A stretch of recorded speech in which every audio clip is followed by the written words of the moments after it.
1절부터 5절까지 보겠습니다. 주의 목전에 이스라엘 자손이 악을 행하였으므로 주께서 그들을 7년 동안 미디안의 손에 넘겨주셨더니 미디안의 손이 이스라엘을 이긴지라. 미디안인들로 인하여 이스라엘 자손이 산에 숨을 곳과 토굴과 요새를 만들었더라. 그리하여 이스라엘이 파종할 때면 미디안인들, 아말렉인들, 동방의 자손들이 그들을 치러 와서 그들을 향하여 진을 치고 가자에 이르기까지 땅의 소산을 멸하였으니 이스라엘을 위하여 연명할 것도 남겨두지 아니하였으며 양이나 소나 나귀도 남겨두지 아니하였더라. 이는 그들이 그들의 가축과 장막들을 가지고 올라왔으며 메뚜기 떼처럼 왔으니 그들과 그들의 낙타가 헤아릴 수 없었으며 그들이 그 땅을 멸하려고 들어왔습니다라.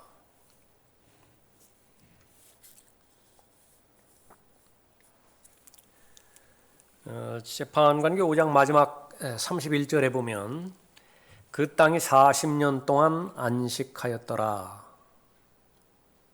40년이라고 하는 기간이 나오죠. 그리고 나서 이어지는 6장 1절에 보면 7년 동안 미디안의 손에 넘겨주셨더니 그 7년이라고 하는 숫자가 나옵니다. 그래서 성경 전체를 살펴봤을 때에 예언과 관련돼서 이 40이라고 하는 숫자와 또 이 7이라고 하는 숫자, 이것은 짝을 이루어서 계속 나타나는데요. 이것이 대환란 때 이스라엘을 시험하는 것과 관계가 있습니다. 7 그러면 익숙해지는 것이 다니엘의 70째 주죠. 69주가 지나갔고 이제 나머지 한 주가 남았는데 그 7년에 해당되어지는 기간입니다. 모세가 시내산에서 40일 낮과 40일 밤을 있었다. 출애굽기 24장 18절에서 언급하는데 그게 40이라고 하는 숫자가 나왔고요. 또 사무엘상 17장 16절에 의하면 골리앗이 이스라엘에게 40일간 도전했던 것을 볼 수 있습니다. 마태복음 4장 또 마가복음 1장에 예수님께서는 40일 낮과 밤 동안 또 시험을 그렇게 받으셨다 언급하고 있죠. 그런 그 부분에 있어서 또 예언과 관련돼서 40과 또 7이라고 하는 숫자가 조합을 이루어서 이렇게 나왔다라고 하는 사실을 보고요. 또 그러기 때문에 이 재판관계 6장에서 이렇게 나오는 이 부분도 역사적으로는 재판관계 시대에 일어났던 사건이지만은 그 사건을 토대로 해서 예언을 할 때에 앞으로 일어날 7년 대환란을 보게 되어지는 것입니다. 주의 목전에 이스라엘 자손이 악을 행하였으므로 주께서 그들을 7년 동안 미디안의 손에 넘겨주셨더니 다시 한번 역사의 주체는 하나님이시라고 하는 사실을 우리가 잘 아는 것입니다. 하나님께서는 복을 주시는 하나님이시면서 반드시 잊지 말아야 되는 것이 저주를 행하시는, 심판을 행하시는 하나님이시라고 하는 사실이에요. 그런데 사람은 복을 주셨을 때는 하나님을 인정하지만은요, 그러나 자신에게 부정적인 사건이 일어났을 때는 아주 이것을 재수로, 우연으로 그렇게 돌리려고 하는 성향이 있습니다. 그러나 그리스도인에게 하나님의 말씀에 근거한 분별력이 있다라고 한다면 일어나는 모든 일들 하나님의 허락하심이 없이는 일어나지 않는 것이죠. 개인의 생애 가운데서도 재앙이나 이렇게 부정적인 요소가 일어났을 때에 그것은 하나님께서 허락하시는 것입니다.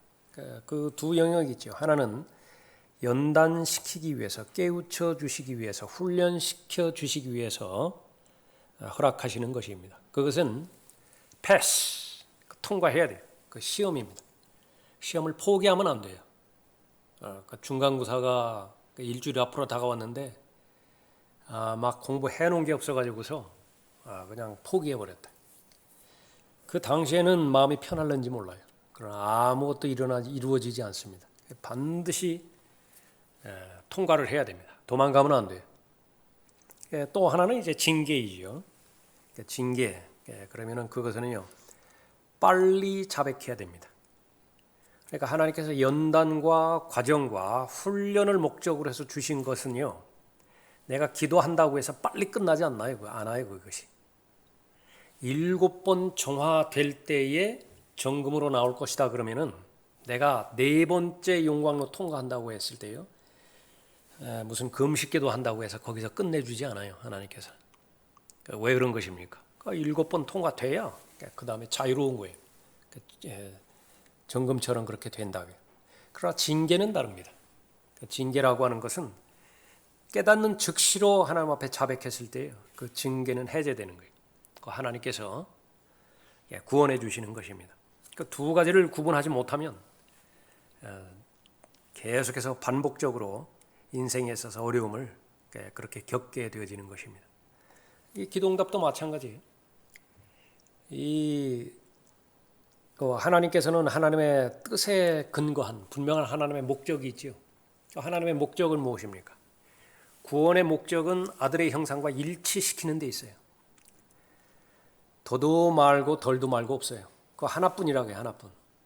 구원해 주신 목적은 무엇이냐? 아들의 형상과 일치시키는 거예요. 이 지상에서의 사는 동안에 하나님의 목적은 무엇이냐? 예수 그리스도를 배우는 것이죠. 예수 그리스도로 충만하게 채우는 거예요. 그래서 예수 그리스도를 잘 배우기를 원하는 것이고 그렇게 되는 것입니다. 그러면 나에게 일어나는 일들을 어떻게 평가를 할 것이냐? 이 일의 과정과 결과를 통해서 나는 예수 그리스도께 더 가까이 다가가거든요. 예수 그리스도를 더 사랑하고 예수 그리스도에서 더 많은 관심을 그렇게 갖게 되어지더냐고요. 모두가 다 복이에요, 그건. 모두가 다 복이에요. 반대로 내가 내 눈에 보기에 좋은 일들이 많이 벌어졌어요. 평안하다고요. 내 뜻대로 된다고요. 어떤 갈등도 없어요. 근데 그 결과 멀어졌어요. 그 결과 베드로처럼 멀찌감치서 예수 그리스도만 따라가요. 그러니까 저주예요. 저주라고요. 나의 건강, 체력 한계가 있죠. 내가 쓸 수 있는 시간 한계가 있어요. 하루 24시간 더 쓸 수가 없어요. 1년 12달 더 쓸 수가 없다고요. 시편 90편에 있는 것처럼 나머지 날들이 얼마나 되는 것이냐 그거 계산해야 되는데요. 누차 우리가 살펴본 것처럼 하나님을 위해서 내가 어떤 일을 할 수 있는 것이냐, 그 기회가 앞으로 몇 번이나 다가올 것이냐, 그것을 카운트하는 것인데 그것이 계속 줄어든다. 무엇 때문에? 그러니까 다른 것들 때문에. 다른 것에 막 온통 마음이 쓸리고 그렇게 된다. 그러니까 미안하지만은 저주예요. 그거는 마귀가 도둑질하는 것입니다. 인생 도둑질하는 것이다. 그러니까 그 두 가지 사실을 잘 우리가 살펴봐야 되겠죠. 그러나 이 초신자라든지 계속 이렇게 우리가 일반적인 삶을 살아갔을 때에 그 하나님께서는 또 그렇게 특별한 경우가 아니라고 한다면 하나님의 복은 우리의 마음 가운데서 동의가 되어지는 그런 복으로 주시는 것이죠. 삶에 필요가 있다면 채워주실 것이고요. 내가 정상적인 그리스도인으로서 마땅히 해야 되는 그런 일들을 위해서 필요한 것들 하나님 앞에 간구하지 않겠어요? 그럼 응답해 주시는 것입니다. 이스라엘, 주의 목전에 이스라엘 자손이 악을 행하였으므로 주께서 그들을 7년 동안 미디안의 손에 넘겨주셨더니 이스라엘을 하나님께서는 절대로 포기하지 않으세요. 하나님의 선택한 백성이기 때문에. 그러니까 악을 행하면 어떻게 되는 것이냐. 이방이라면 모르겠는데 이스라엘이기 때문에 계속해서 간섭하시는 거죠. 하나님께서 주체가 되셔서 미디안의 손에 넘겨주셨던 것입니다. 배교의 악순환 다시 나오죠. 다시 한번 배교, 압제, 회개, 구원 그리고 다시 시작되는 배교의 악순환이 나온다. 다만 이제 그 배경만 계속해서 달라질 뿐이에요. 어느 때에는 아말렉에게 넘겨줬다가 어느 때에는 필리스테인에게 넘겨줬다가 어느 때에는 지금은 미디안 손에 넘겨주는 거죠. 그러니까 그 본질을 파악하지 못하면 상황마다 계속 새로운 사건이에요. 그 사람에게는. 그러나 하나님 편에서는 새로운 사건 없어요. 해 아래 새 것 없다. 원리는 똑같은 원리로 가는 것인데 이게 본질을 파악하지 못하고 있습니다. 그 본질을 파악할 때 다시 구원이 이르게 되어지는 것이죠. 자, 이것은 무엇을 내다보는 것이냐? 이스라엘에 대한 압제가 대환란 때 적 그리스도의 손 아래에서 당하는 그런 박해라고 하는 사실을 보여주는 것입니다. 미디안인들이 와서 먹을 수 있는 것은 다 가져가 버렸어요. 먹을 것이 없다고요. 대환란 때도 마찬가지죠. 대환란 때에는 하루 온종일 일해서 얻은 임금이 있을 거 아니겠어요? 임금, 그 삭시 있을 거 아니겠어요? 그거 가지고 보리 몇 대 사면 끝나요. 그만큼 먹을 것이 힘들어지는 그런 부분입니다. 야고보서 5장 4절에서 보라 너희 밭에서 추수한 일꾼들에게 속임수로 주지 않은 품삯이 소리 지르며 추수꾼들의 울부짖음이 만군의 주의 귀에 들렸느니라. 너희는 땅에서 쾌락 가운데 살며 방탕하였도다. 너희가 살육의 날처럼 너희 마음을 살찌게 하였도다. 대환란을 내다보는 예언의 말씀이죠. 자, 여기 이제 그 미디안인들 그렇게 나오죠. 동방의 자손들도 나옵니다. 하나님께서 이 약속의 땅, 팔레스타인 땅을 누구에게 주셨는가? 그것은 성경 어디를 본다 하더라도 아브라함과 이삭과 야곱에게 맺으신 언약이니만큼 다른 민족들에게는 주지 않았어요.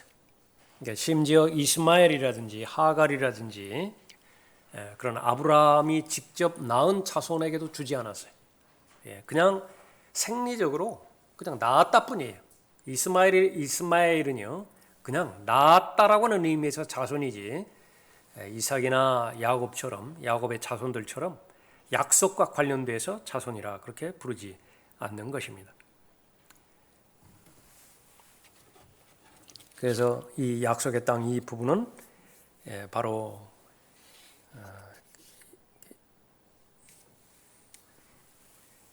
아브라함의 약속의 자손 외에는 어떠한 상속권도 없다라고 하는 사실을 보는 것입니다. 거기에 창세기 3장 13절 이후에 그렇게 나와 있죠. 이 여종과 그녀의 아들을 내어 쫓으소서. 이는 이 여종의 아들은 내 아들 이삭과 함께 상속받지 못할 것임이니이다. 똑같이 아브라함이 낳았지만은 상속권은 이삭에게 주어졌다 그 말이죠. 이것을 신약에서 갈라디아서 4장 30절에서 받아서 그러나 성경이 무엇이라 말하느냐 여종과 그녀의 아들을 내어 쫓으라. 이는 여종의 아들이 자유로운 여자의 아들과 함께 상속을 받지 못할 것임이라고 하였느니라. 그래서 하나님께서는 이 약속의 땅을 다른 누구에게도 주신 적이 없어요. 심지어 프로테스탄트 또 하나님의 이스라엘 교회에게도 주지 않았다. 시편 105편 8절에서 그가 자기의 언약을 영원히 기억하셨으니 곧 천대에 명령하신 그 말씀이라. 이는 그가 아브라함과 하신 언약이며 이삭에게 하신 그의 맹세요 또 같은 것을 야곱에게 율법으로 이스라엘에게 영원한 언약으로 확증하셨으니. 영원한 언약으로 확정하셨으니 말씀하시기를 내가 네게 가나안 땅 곧 너희 유업의 몫을 주리라 하셨도다. 이것은 경륜이 바뀐다고 해서 바뀌어지는 것이 아닙니다. 여기 동방의 자손들 이제 창세기 29장에 의하면 메소포타미아를 말하는 것인데요. 이 동방의 자손들은 대환란 때 동방의 왕들이 될 것입니다. 동방의 왕들이 오는 목적은 이스라엘을 대적하기 위해서 오죠. 요한계시록 16장 12절에서 여섯째 천사가 자기 호리병을 큰 강 유프라테스에 쏟으니 강물이 말라버려서 동방의 왕들, 동방의 자손들이 본문에 나오는 동방의 왕들의 길이 예비되었더라. 2절에 미디안의 손이 이스라엘을 이긴지라. 미디안들로 인하여 이스라엘 자손이 산에 숨을 곳과 토굴과 요새를 만들었더라. 이스라엘 전역에 걸쳐서 동굴들이 있는데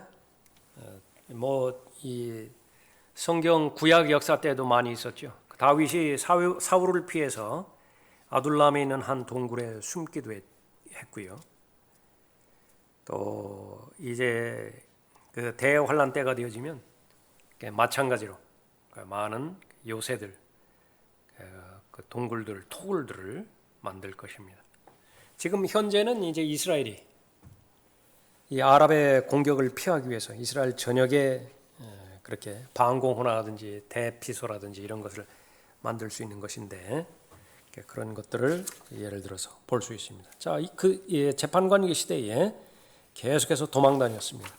3절에 그리하여 이스라엘이 파종할 때면 미디안인, 아말렉인, 동방의 자손들이 그들을 치러 와서 그들을 향하여 진을 치고 가자에 이르기까지 땅의 소산을 멸하였으니 이스라엘을 위하여 연명할 것도 남겨두지 아니하였으며 양이나 소나 나귀도 남겨두지 아니하였더라. 모든 곡식, 모든 가축 먹을 수 있는 것은 다 취해갔습니다.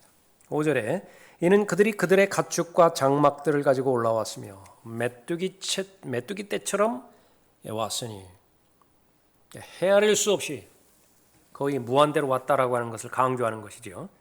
그들과 그들의 낙타가 헤아릴 수가 없었으며 그들이 그 땅을 멸하려고 들어왔습니다.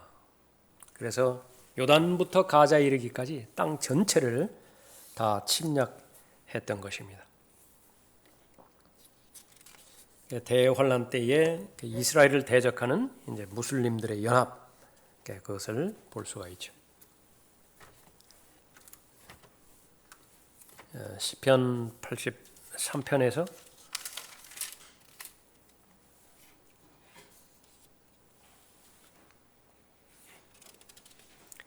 1절에 보면 오 하나님이여 침묵하지 마소서, 가만히 계시지 마소서. 오 하나님이여 조용히 계시지 마소서. 보소서 주의 원수들이 소동을 일으키며 주를 미워하는 자들이 머리를 들었나이다. 그들이 주의 백성들을 대적하여 간사한 계략을 꾀하며 주께서 숨기신 자들을 대적하여 의논하나이다. 그들이 말하기를 오라 그들을 단절하여 나라가 되는 것을 막아 이스라엘의 이름이 더 이상 기억되지 못하게 하자. 이것이 목적이었죠. 9절에 보면 미디안인들에게 행하신 것 같이 키손 시넷가에서 시스라와 야빈에게 행하신 것 같이 그들에게 행하소서. 그들이 엔돌에서 패망하여 땅을 위한 똥같이 되었나이다. 그들의 귀족들로 오렙과 스엡 같게 하시며 정녕 그들의 모든 통치자들로 세바처럼 삶은 나처럼 되게 하소서. 그들이 말하기를 우리가 하나님의 집들을 우리의 소유로 취하자 하였나이다. 잠정적으로는 그것이 가능해지는 것 같지만은 그러나 궁극적으로는 또 하나님께서 진멸시켜 버리시는 거죠. 그래서 야빈과 시스라의 경우에서처럼 대환란 때에 이스라엘을 대적하는 무슬림들 연합하는 장면에 대한 그림이다, 그렇게 볼 수 있습니다. 6절에 보면 6절부터 10절까지 보면 미디안인들 때문에 이스라엘이 매우 가난하게 되어 이스라엘 자손이 죽게 부르짖더라. 미디안인들 때문에 이스라엘 자손이 죽게 부르짖을 때에 주께서 이스라엘 자손에게 한 선지자를 보내셨으니 그가 그들에게 말하기를 이스라엘의 주 하나님께서 이같이 말씀하시니라. 내가 너희를 이집트에서 불러내었고 종의 집에서 건져내었으며 또 내가 너희를 이집트인들의 손과 너희를 압제했던 모든 자의 손에서 구해내어 너희 앞에서 그들을 몰아내고 그들의 땅을 너희에게 주었느니라. 내가 너희에게 말하기를 나는 주 너희의 하나님이라. 너희는 너희가 거하고 있는 아모리인의 땅에 있는 아모리인들의 신들을 두려워 말라 하였으나 너희가 내 음성에 복종하지 아니하였도다 하더라.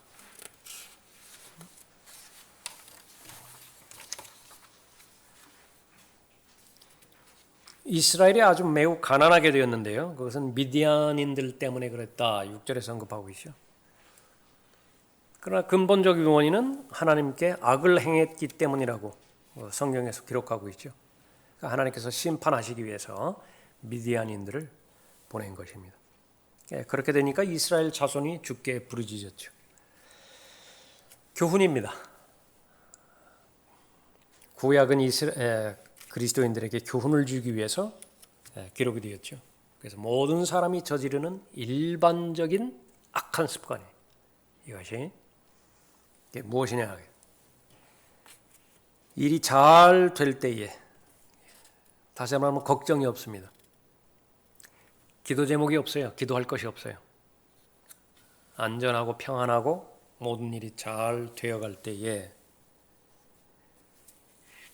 그때의 거의 대부분의 그 반응은 성경을 닫아버린다 그랬죠. 기도가 멈춰요. 시간이 남을 거 아니겠어요? 마음이 하나님의 말씀인 하나님의 양식으로 채워질 때에는 그것으로 채워졌지만 이제 말씀을 닫았으니까 마음이 비었을 거 아니겠어요? 다른 것들로 채워져야 되겠죠. 무엇으로 채워지는 것이냐? 그러니까 세상에 눈을 돌리기 시작하는 것입니다. 세상의 재미. 엉망으로 되어지는 것은 시간 문제겠죠. 그래서 열정, 그것이 다 식어져 버리고요. 에베소 교회가 책망받았던 것처럼 형식적인 부분에 있어서는 그냥 달라지는 것이 없어요. 그러나 그 마음은 텅 비었습니다. 첫사랑이 발견되지 않는 것이죠. 교회 출석이 느슨해지고요. 또 기도의 열정도 없어지게 되죠. 그러면 이제 하나님께서는 사랑하는 하나님의 자녀이기 때문에 그냥 놔두지 않으시죠. 하나님께서 견딜 수 없는 것은 질투하시는 하나님이신데 그것은 하나님과 자녀 사이에 다른 대상이 끼어드는 것입니다.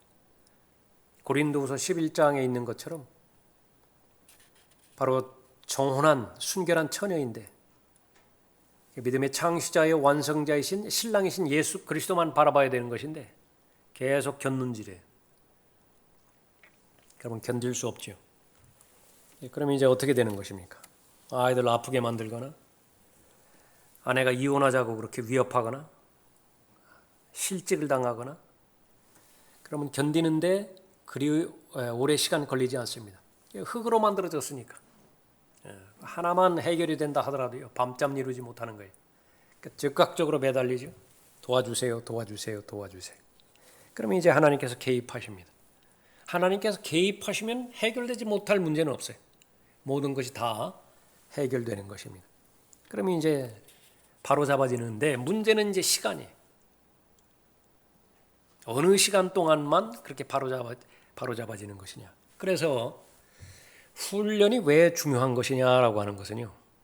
좋은 습관, 그것이 왜 중요한 것이냐 그러면 내 마음이 동의가 될 때에는 찬양할 수 있고 또 하나님 앞에 그렇게 잘 나아갈 수 있고 하나님 앞에 선한 일을 할 수 있지만 문제는 내 마음이 따라주지 않을 때, 기분이 나지 않을 때라고요.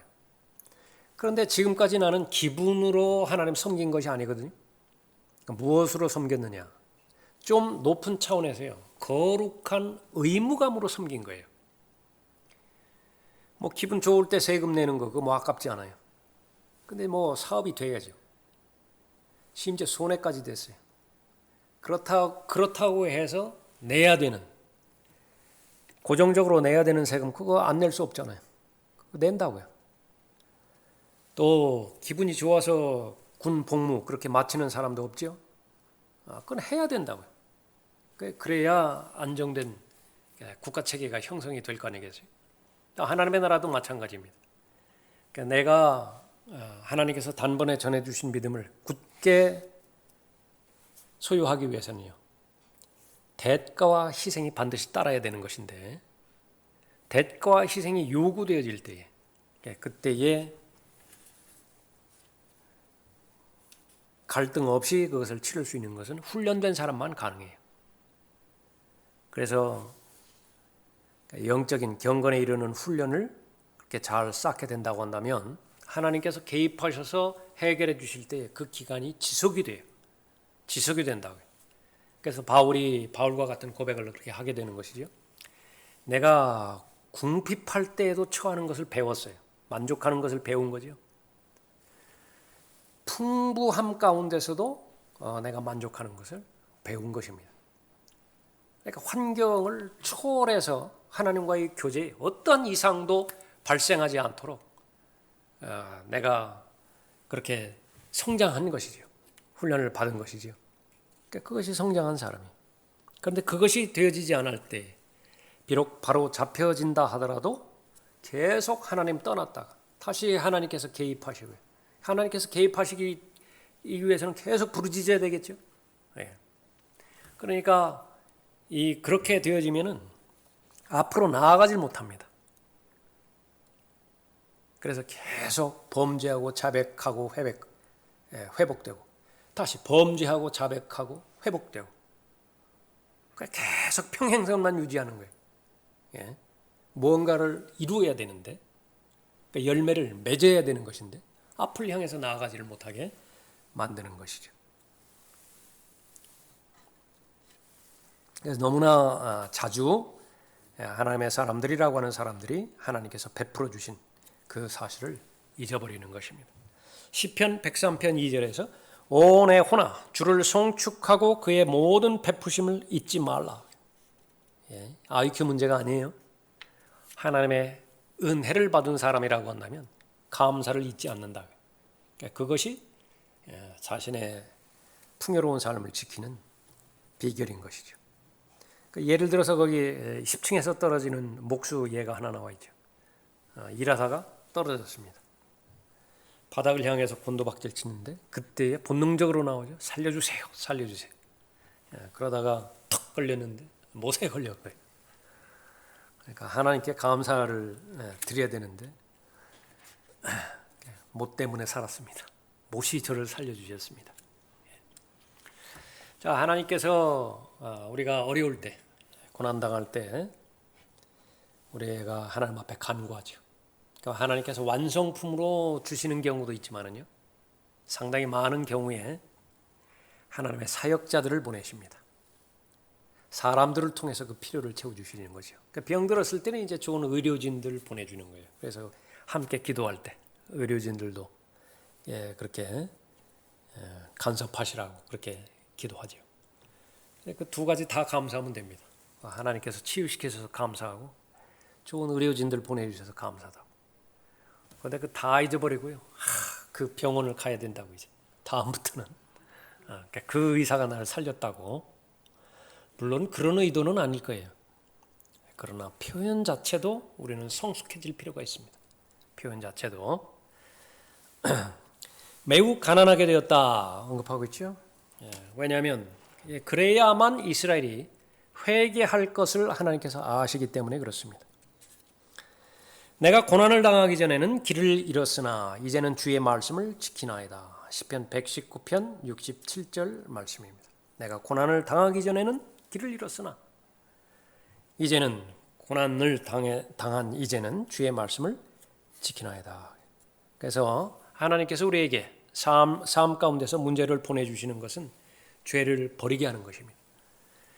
죄를 버리지 않으면 하나님을 찾을 수가 없으니까 하나님을 찾게 해서 하나님과 동행하게 하는 것이에요. 자, 이 사실을 빨리 깨달으면 깨달을수록 쓸데없는 고생하지 않아요. 계속하지 않습니다. 그래서 하나님을 시험하는 사람이 그리스도인은 아니죠. 하나님을 시험할 필요가 없어요. 그러면 자기만 손해인 것이에요. 하나님의 말씀 가운데서 내가 의당 하나님의 자녀이기 때문에 해야 되는 것들이 있어요. 그거는 물어보지 말고 해야 되는 거예요. 물어보지 말고. 감정과도 상관이 없어요. 하늘이 곧 무너져도 그거 개의치 않아야 된다. 그러지 않으면 하지 못하게 만드는 것입니다. 내 마음이 약해지게 만들고 마귀가 계속 방해하게 만드는 것이죠. 그러니까 눈을 감아야 돼요. 그때는 눈을 감고 하나님의 말씀이기 때문에 그 실행을 해야 되는 것입니다. 그래서 성경의 말씀은요, 이 진리는요, 경험에 의한 진리예요. 경험되는 것만 내 거예요. 경험되지 않은 것은 어떤 것이냐? 그러니까 그건 계속해서 입증이 되지 않는 것이에요. 그래서 고린도후서 13장 5절에서도 말씀하신 것처럼 무엇을 알았다 하더라도 그것에 대해서 내 전체 무게를 다 실어놔야 돼. 그러더니 안 무너지거든요. 그러니까 견딘다고 말해요. 그러면 다음에는 이제 자유롭게 그 길을 건너가는 거예요. 자유롭게 내 추종을 거기다 실어버리는 것이. 예. 그래서 그것이 시간에 있어서나 물질에 있어서나 사람과의 관계에 있어서나 내 진로에 있어서나 모든 부분에 있어서 하나씩 하나씩 경험되어야 되어지는 것입니다. 7절에 미디안인들 때문에 하나님의 자손이 죽게 부르짖을 때에 주께서 이스라엘 자손에게 한 선지자를 보내셨으니 그가 그들에게 말하기를 이스라엘의 주 하나님께서 이같이 말씀하시느니라. 내가 너희를 이집트에서 불러내었고 종의 집에서 건져내었으며. 어떤 선지자를 보냈죠. 듣게 그렇게 하시는 것입니다. 하나님께서는 선지자를 통해서 하나님의 메시지를 그렇게 전하죠. 신명기 34장 10절 이후로 선지자라고 하는 말이 여기 처음 나온다 그랬습니다. 재판관기 6장 8절에서 나오죠. 하나님께서 선지자를 선택하실 때에 그것은 세상의 기준과는 아무 관계가 없습니다. 세상적인 관점에서 볼 때 저 사람이라면 가능성이 있겠다. 저 사람이라면 하나님의 영광을 위해서 드려지겠다. 근데 거의 대부분 실패해버립니다. 그래서 영적인 영역에 있어서 선입관은요. 버리면 버릴수록 좋아요. 그러니까 저 사람은 아주 신실하게 예수 그리스도를 잘 믿고 주님과 섬길 수 있겠다. 아무 보장이 없어요. 근거가 없다고요. 하나님께서 그 사람을 평가할 때 열매를 보고 나무를 평가한다고 그렇게 하셨다라고 한다면 우리도 마찬가지입니다. 간증을 보고 그 사람을 평가를 해야지. 그 사람의 스펙, 그 사람의 지금 현재 위치, 그건 아무 보장이 되지 않습니다. 그것은 근거가 되어지는 것이 아니라 그래서 간증이 가장 소중한 자산이 그리스도인의 간증입니다. 그러니까 여러분들도 마찬가지입니다. 다른 사람 신뢰할 때요. 그 사람의 여정 가운데서 하나님을 신뢰하는 것이 어느 정도였는 것인가 참고사항이에요. 그것을 신실한 사람이라 그렇게 언급하고 있죠. 그래서 꾸준한 것이 능력입니다. 대단한 것이 아니라 하더라도 사소해 보인다 하더라도 꾸준하게 해요. 그 사람이 신실한 사람이고 교회에서 인정받고 존중받는 사람은 그 자격 하나밖에 없어요. 신실한 성도가 존경받는 거예요. 강단도 역시 마찬가지예요. 강단에서 막 이렇게 전하는데 막 산 정상 갔다가 막 골짜기로 급강하고 신뢰를 두지 못해. 언제 어떻게 될지 몰라요. 꾸준하게 신실하게. 아모스 같은 사람은 본인이 생각한다 하더라도 선지자 자격이 없어요. 나는 선지자도 아니요 선지자의 아들도 아니라 다만 나는 목동이요 뽕나무 열매를 거두는 자였노라. 내가 양떼를 따라가는데 주께서 나를 취하셔서 주께서 내게 말씀하시기를 가서 내 백성 이스라엘에게 예언하라. 아모스 7장 14절 이후에서 그렇게 언급하고 있죠. 아모스뿐만이 아니라 엘리야도 특별한 사람이 아니었죠. 길르앗의 작은 성읍에서 있는 그런 사람이었습니다. 자, 하나님께서는 선지자를 통해서 또 하나님의 경륜을 이루어가고 계신다라고 하는 사실을 우리가 아는 것입니다. 자, 성경에 7가지 예언의 기간이 있다 이렇게 있습니다. 첫 번째는 아담부터 아브라함까지고요. 그 기간에 에녹이 있었는데 에녹도 유다서 14절에 보면 예언을 했습니다. 노아도 창세기 9장 25절에서 예언을 했고요. 두 번째 기간은 아브라함부터 모세까지입니다. 아브라함, 모세 다 선지자로 부름을 받았습니다. 야곱은 창세기 49장에서 예언을 했죠. 세 번째 기간은 모세로부터 요엘까지인데 바로 요엘을 기점으로 해서 포로 추방, 포로 기간, 추방 이후 그 시점으로 그렇게 나누어지는 것입니다. 그래서 요엘 이전까지 선지자들을 보면 사무엘, 다윗, 엘리야, 이사야, 에레미야, 요나 같은 사람이 있고요. 그 다음에 이제 네 번째 기간은 요엘부터 구약 성경 마지막인 말라키까지입니다. 포로기가 포함이 되어 있고 포로기 이후를 포함하고 있습니다. 에스겔, 다니엘, 학개, 스가랴, 말라키가 포함이 되어 있고요. 그 다음에는 말라키가 끝난 다음에 400년 동안에는 어떠한 선지자도 나타나지 않습니다. 침묵의 기간들이죠. 그 침묵의 기간이 끝나면 이제 다섯 번째 예언의 기간, 예수님께서 지상에 계시는 때에 예수님은 모세와 같은 선지자였다 그렇게 언급하고 있죠. 예수님의 선두주자인 침례인 요한의 사역도 포함이 되어지는 것입니다. 예수님께서 태어나셨을 때에 바로 현자들이 모략을 가져왔는데 모략은 바로 예수님께서 선지자시라라고 하는 것을 나타내는 것을 말하는 것이죠. 그 다음에 이제 여섯 번째 기간, 사도행전 2장에서 오순절이 있었는데 오순절부터 시작해서 휴거 때까지입니다. 교회 시대지요. 그래서 성령께서는 그리스도의 몸 안에 계시는 기간입니다. 이때의 선지자는 누구냐? 그리스도인들이에요. 그리스도인들 하나하나가 다 선지자라. 왜 그러냐면 요한계시록 19장 10절에서 예수의 증거가 예언의 영이라. 선지자는 예언하는 사람이죠. 개인적으로는 내가 죽으면 어디로 갈 것이냐? 그거 아는 사람이라고요. 선지자. 그러니까 여러분이 내가 죽은 다음에 어디로 갈 것인지를 안다고 한다면 하나님께서는 여러분을 선지자로 인정을 하는 것입니다. 교회 시대가 끝나면은 그 다음에는 무엇이 기다리고 있는 것이냐? 대환란이 끝나면 어떻게 되는 것이냐? 대환란이 진행되는 동안에 하늘에서는 어떠한 사건이 일어나는 것이냐? 인류의 마지막 심판인 큰 백보자 심판은 어떠한 심판인 것이냐? 새 하늘과 새 땅, 또 새 예루살렘, 영원한 불못, 그 모든 것들을 다 알고 있다고 한다면 그것은 하나님께서 인정하시는 선지자인 것이죠. 그래서 교회 기간 동안에 그 여섯 번째 기간이고요. 마지막 일곱 번째, 그것은 대환란 기간입니다. 두 증인들이 예언을 하고요.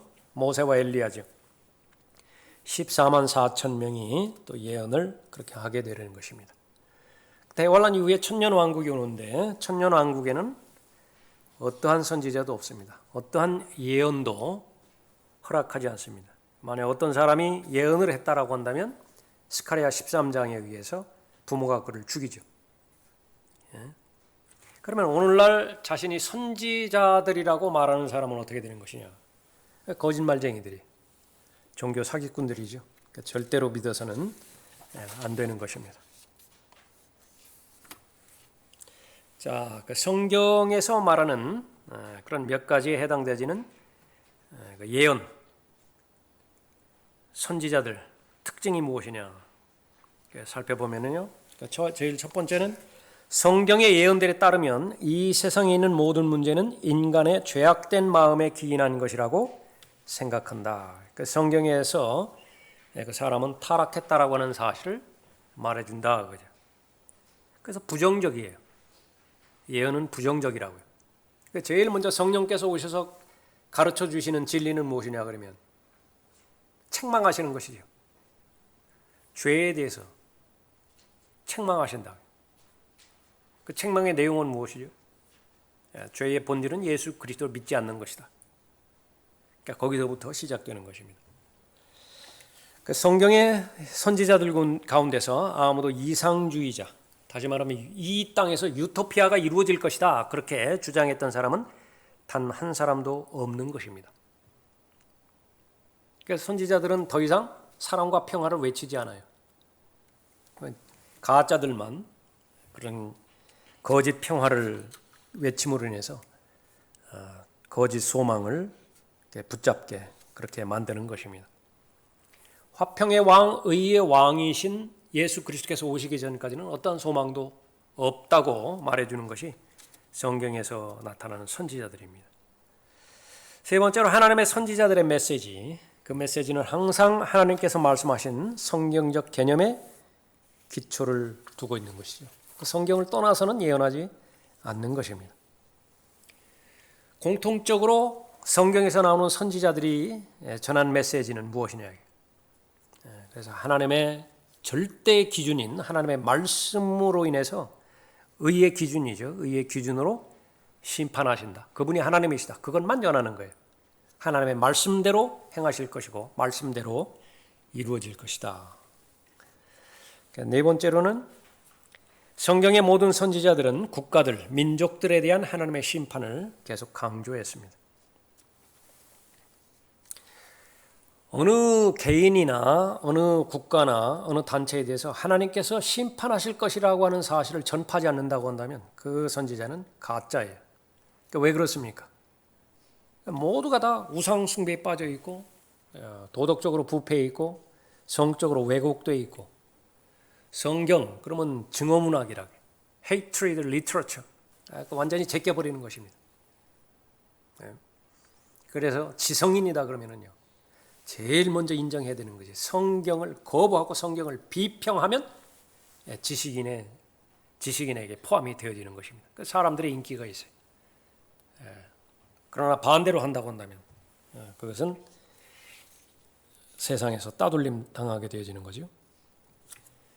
그래서 자연재해 이것은 하나님의 심판과 직접적으로 연결되어지는 것인데요.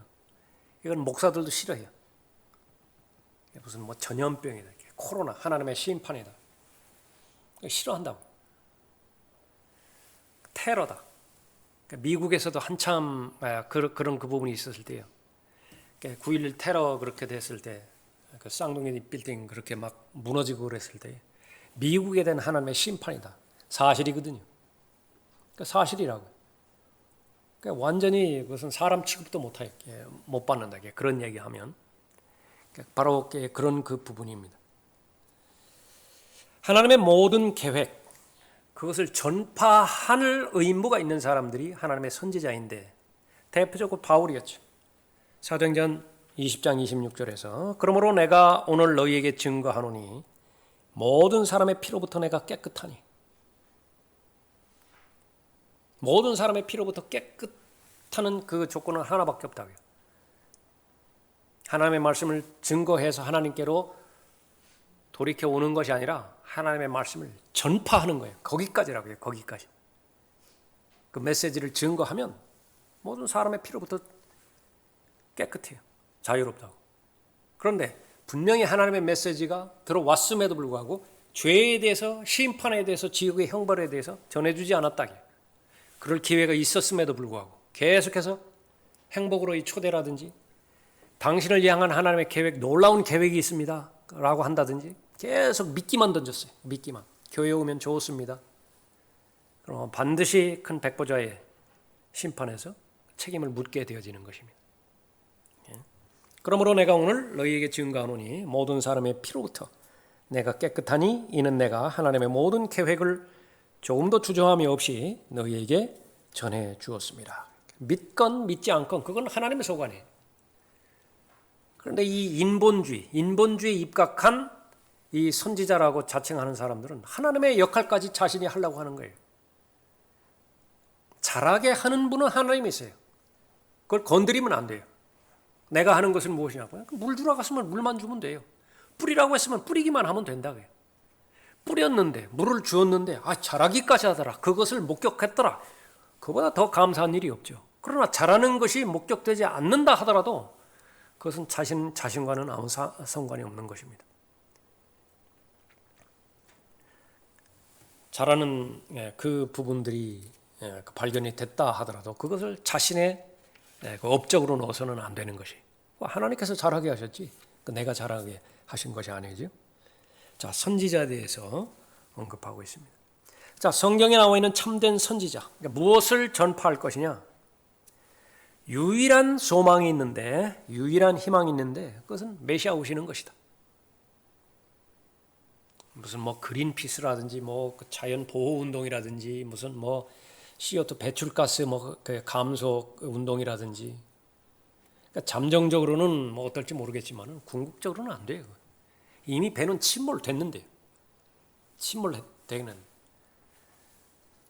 궁극적으로는 메시아께서 오셔야 된다. 자, 그 다음에 병행해서 거짓 선지자들의 신조라고 그렇게 라크만 목사님이 그렇게 불렀죠. 몇 가지 살펴보면 이들이 주장하는 것은 첫 번째로 과학은 가장 높은 권위이다. 성경에서는 과학과 철학 그 부분은 분명하게 구체적으로 하나님을 대적하는 영역이라고 언급하고 있음에도 불구하고 계속해서 과학의 호소를 받으려고 해요. 대표적으로 창조과학회가 그렇죠. 사람들이 하도 믿지 않으니까 사람들의 우상이 과학이에요. 과학으로 입증만 되어진다고 한다면 사람들은 여과 없이 받을 것이다. 성경 자체를 믿지 않는 거죠. 영이 거듭나지 않으면 믿을 수가 없어요. 영이 거듭나지 않으면 받아들일 수가 없어요. 하나님을 인격적으로 받아들일 수가 없다고요. 그런데 과학이 가장 높은 권위이다. 그렇게 보는 것이에요. 두 번째는 평화가 가장 높은 이상이다. 그 성경에서는 뭐라고 말하고 있습니까? 화평이 없는데 화평이 있다고 전파해요. 에레미야 6장 13절이라든지 8장 10절 그 이후에서 언급하는 것이죠.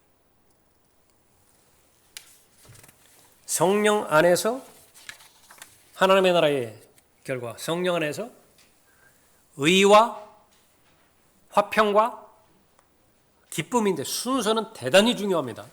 의가 반드시 먼저 와야 돼요. 바로 잡혀져야 돼요. 죄 문제가 해결돼야 된다.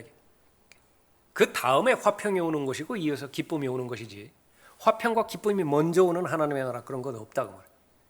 하나님의 의가 되시는 예수 그리스도를 받아들이지 않았는데 그 사람의 마음 가운데서 만족할 만한 화평과 감격해 할 만한 기쁨이 넘치는 것인가?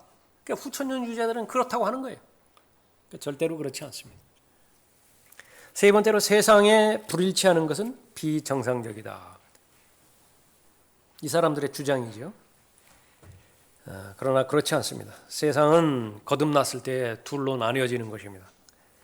그리스도 안에 있는 새로운 피조물, 어떤 사람이냐? 성령의 역사에 의해서 거듭난 사람이고 성령의 역사에 의해서 변화된 사람이죠. 성경의 사람이고 기도의 사람이 된 것이에요. 그것이 하나님의 기준이고요. 또 하나는 잃어버린 세상의 기준이 있습니다. 잃어버린 세상의 기준이 있을 때 정상적으로 살아가는 사람들이 있다고요. 세상의 기준으로 봤을 때 정상적인 사람이 있고 하나님의 말씀의 기준으로 봤을 때 정상적인 사람이 있다고요. 그래서 우리가 강조하는 것은 정상적인 그리스도인의 삶이에요.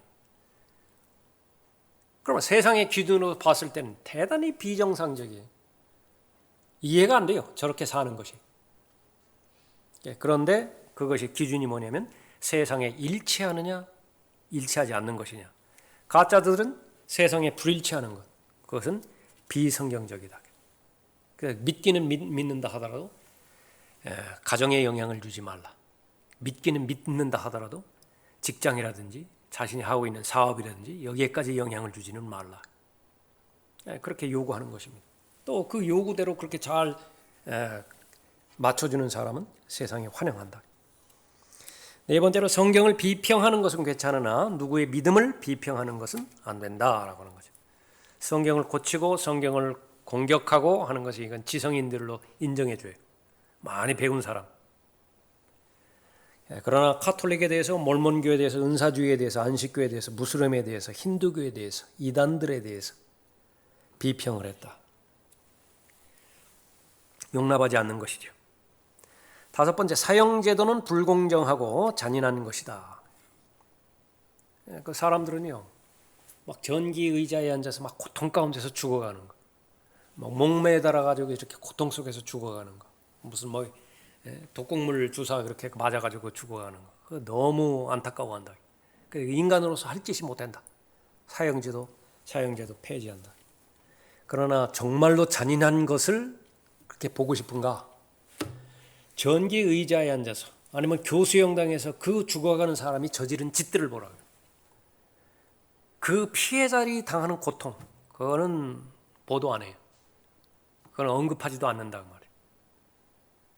말이에요. 그런 모순이 있는 것이죠.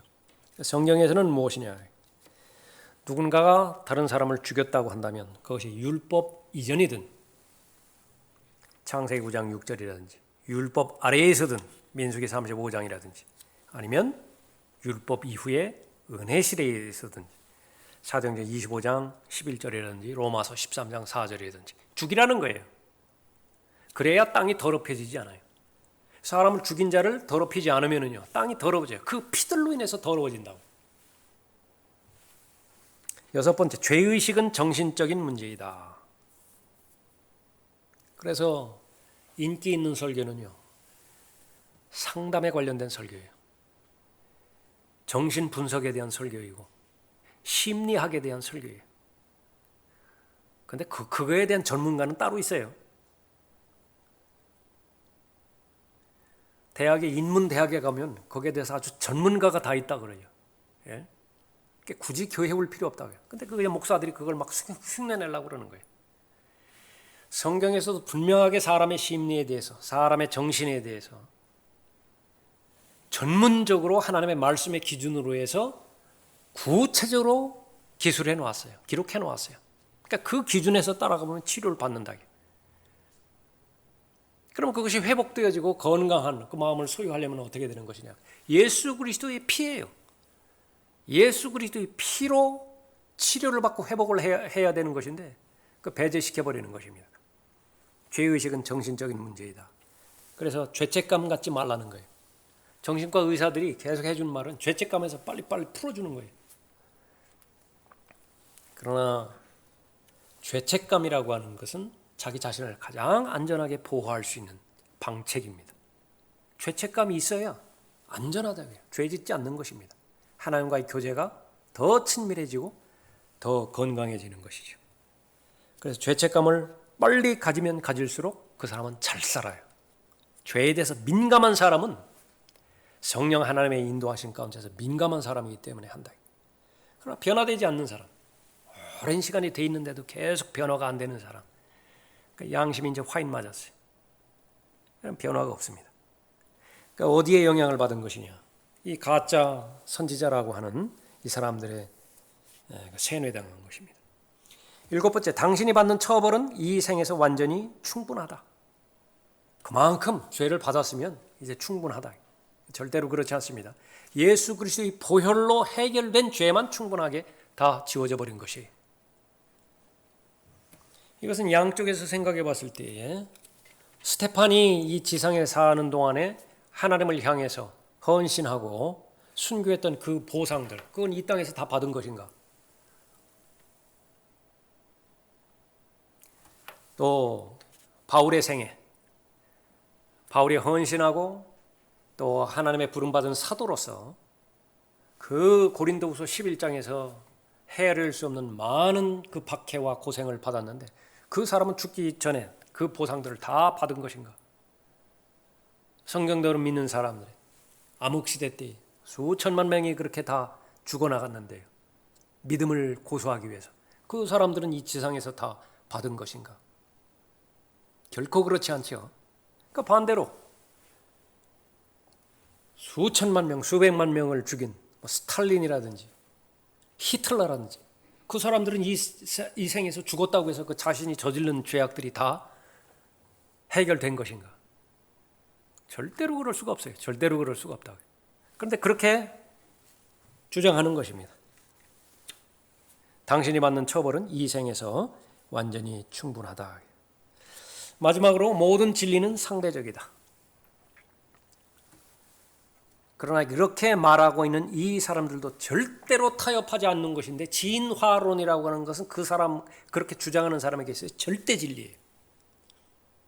모든 진리는 상대적이다 해놓았으면 그러면 진화론도 상대적으로 받아들여야 될 거 아니겠어요? 안 받아들여야 돼. 진리는 절대 진리예요.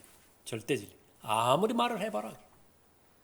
창조를 하나님께서 창조하셨다는 사실을 믿는 것인가? 그러니까 종교도 그렇게 다 상대적이라고 보지만은요. 종교 통합 이거는 자신들의 절대 기준으로 세워놓고 양보하지 않는 것입니다. 자, 오늘은 여기까지 하겠습니다.